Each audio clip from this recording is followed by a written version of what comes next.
I think the nature of kind of work that's done has changed a pretty good bit. When I graduated from the University of Texas, and I'm assuming everybody can hear me, right? In 1970,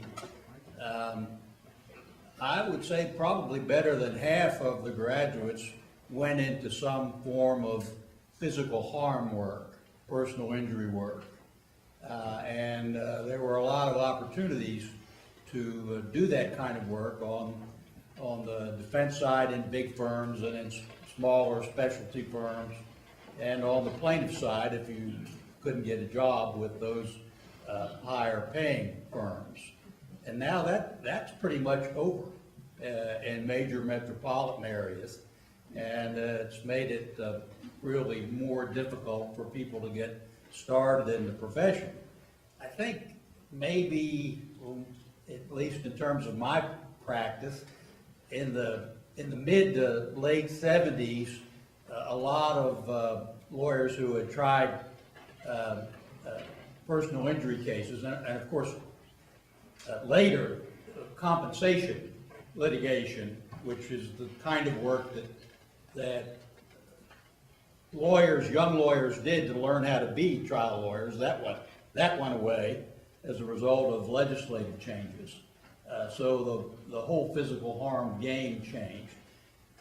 Some of the personal injury lawyers that, like my boss when I went to work in Dallas, Bill Bryce, who was a great personal injury lawyer, decided that he was going to be a business lawyer, a business litigator, and people moved into that area pretty considerably.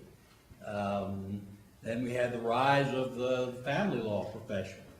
I suppose there were family lawyers when I graduated from law school, but it wasn't a bit like it has become, where half of the cases, or nearly half of the cases, are family law cases that involve a fair amount of money and produce a lot of attorney's fees.